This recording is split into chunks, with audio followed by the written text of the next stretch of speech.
Hello everyone. फिर से स्वागत है आप सभी का आपके अपने फेवरेट यूट्यूब चैनल एक खान अकेडमी में।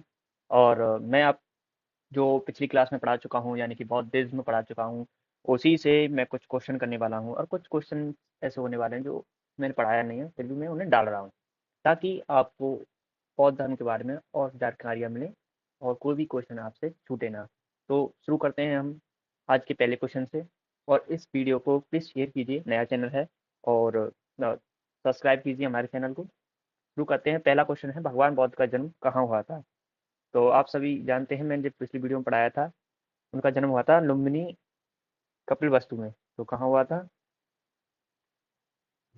लुम्बिनी कपिलवस्तु। ठीक है। और सारनाथ में इन्होंने पहला उपदेश दिया था। बौद्ध गया में इन्होंने ज्ञान प्राप्त किया, यानी सारनाथ में पहला उपदेश उपदेश पहला उपदेश। बौद्ध गया में क्या है, इनको ज्ञान प्राप्त है। ठीक है। किस कुशीनारा में इनकी मृत्यु हुई थी, कुशीनगर में। और बौद्ध धर्म के संस्थापक कौन थे? बौद्ध धर्म के संस्थापक थे सिद्धार्थ गौतम। ठीक है। बौद्ध धर्म क्या है? ये क्वेश्चन मैंने अपनी वीडियो में शायद डिस्कस नहीं किया है, लेकिन ये कुछ क्वेश्चन ऐसे मिलेंगे जो मैं इस वीडियो में कराने वाला हूँ और उस वीडियो में नहीं थे। तो इसका आंसर क्या होने वाला है? बी, जीवन की समस्याओं को हल करने का मार्ग बौद्ध धर्म। ठीक है। बौद्ध धर्म ने ज्ञान कहाँ प्राप्त किया, ये तो मैं करा चुका हूँ। तो इसका आंसर क्या है? इसका आंसर है बौद्ध गया। और मैंने ऊपर भी बताया था आपको कि बौद्ध गया में इनको ज्ञान मिला। बौद्ध धर्म के अनुयायी कैसे बन सकते हैं, ये भी मैंने डिस्कस किया था शायद। तो कैसे बन सकते हैं बताइए? और आंसर है इसका, पंचशील और त्रिरत्न की शरण लेकर। ठीक है। बौद्धि वृक्ष का क्या महत्व है? आप सभी जानते हैं कि बौद्ध धर्म को जहाँ ज्ञान प्राप्ति हुई, और उस पेड़ के नीचे जो पीपल का पेड़ था, उसी को हम बौद्धि वृक्ष बोलते हैं। तो क्या होता है, ये बौद्ध की ज्ञान प्राप्ति का प्रतीक है। ठीक है। बौद्ध धर्म में किस त्योहार को बौद्ध के जन्म, ज्ञान प्राप्ति और महापरिनिर्वाण के प्रतीक के रूप में मनाया जाता है? तो आप सभी जानते हैं कि जो बैसाख पूर्णिमा के दिन ही इनका जन्म हुआ था। ठीक है। क्या हुआ था? सॉरी, इनका जन्म भी हुआ था और इनका इन्हें ज्ञान प्राप्त हुआ, और उनका जो मृत्यु है इनकी, वो भी बैसाख के ही दिन हुई थी। इसलिए बैसाख को बुद्ध पूर्णिमा के रूप में मनाया जाता है, यानी कि बैसाख बुद्ध पूर्णिमा। ठीक है। बौद्ध धर्म किस धर्म में सबसे ज़्यादा प्रचलित है? सॉरी, बौद्ध धर्म किस देश में सबसे ज़्यादा प्रचलित है? तो किस देश में है? आप सभी जानते हैं कि चीन में अधिकतर लोग ऐसे हैं जो बौद्ध धर्म को मानते हैं। अधिकतर क्या, लगभग ऑलमोस्ट सभी चीन में बौद्ध धर्म को मानते हैं। भगवान बौद्ध का असली नाम क्या था? मैंने शायद ऊपर डिस्कस कर दिया है, सिद्धार्थ गौतम। वहाँ पे मैंने ये डिस्कस किया था फाउंडर कौन है। यहाँ पे मैंने डिस्कस किया कि असली नाम क्या था उनका, सिद्धार्थ गौतम। महापरिनिर्वाण का क्या अर्थ है? ये शब्द आप पहले भी सुन चुके हैं। तो क्या है इसका? इसका अर्थ है मृत्यु के बाद निर्माण की प्राप्ति। जब गौतम बुद्ध की जो मृत्यु हुई थी, उनके बाद उस प्रक्रिया को ग्रंथों में महापरिनिर्वाण कहा गया। बौद्ध ने किस आयु में ज्ञान प्राप्त किया? सॉरी, बौद्ध ने किस आयु में ज्ञान प्राप्त किया था? तो आप सभी जानते हैं कि उन्होंने 29 वर्ष की आयु में गृह त्याग किया। ठीक है। क्या किया उन्होंने? 29 वर्ष की आयु में गृह त्याग किया।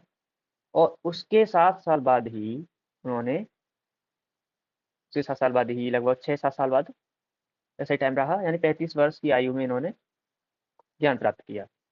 ठीक है। चलिए आगे बढ़ते हैं। बोधि वृक्ष किस प्रकार का पेड़ है? तो मैंने पहले डिस्कस किया है कि एक पीपल का पेड़ था, उसके नीचे इन्होंने ज्ञान प्राप्त किया, तो उसे बोधि वृक्ष कहते हैं, जो कि है पीपल का पेड़। बौद्ध ने अपना पहला उपदेश कहाँ दिया था? मैं बता चुका हूँ, उसे ऊपर भी डिस्कस कर चुका हूँ कि सारनाथ में इन्होंने पहला अपना उपदेश दिया। बौद्ध गया में इनको ज्ञान प्राप्त हुआ।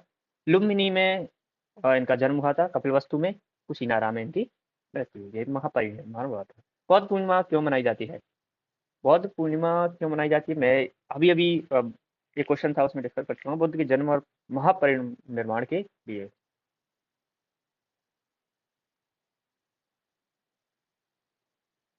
ठीक है।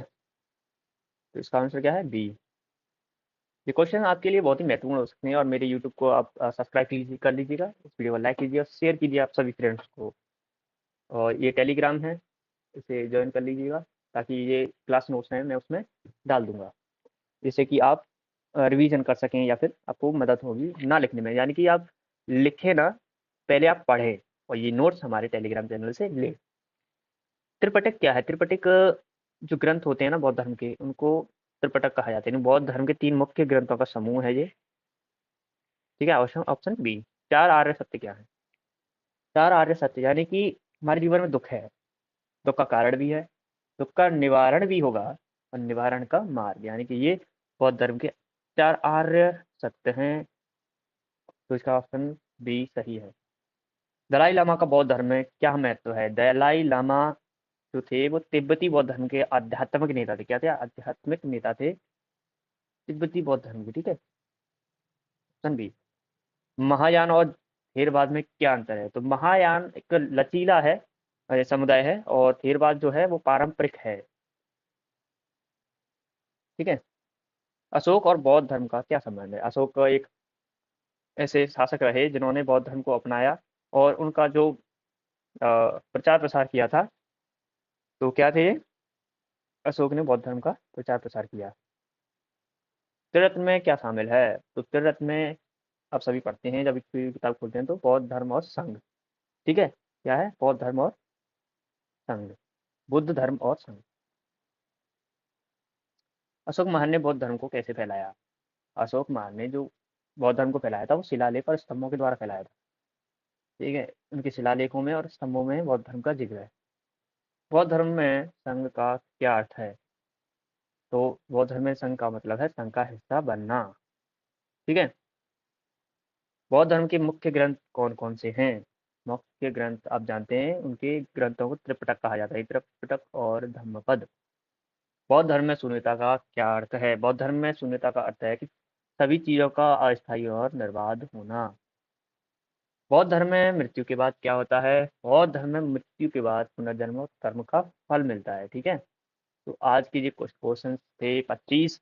अगर आप चाहते हैं तो और भी क्वेश्चन मैं इस तरीके से लाऊं, तो आप इस वीडियो को लाइक कीजिएगा, हमें कमेंट करके ज़रूर बताइएगा, और इस चैनल को शेयर कर दीजिए, और अपने फ्रेंड से सब्सक्राइब करवाइए।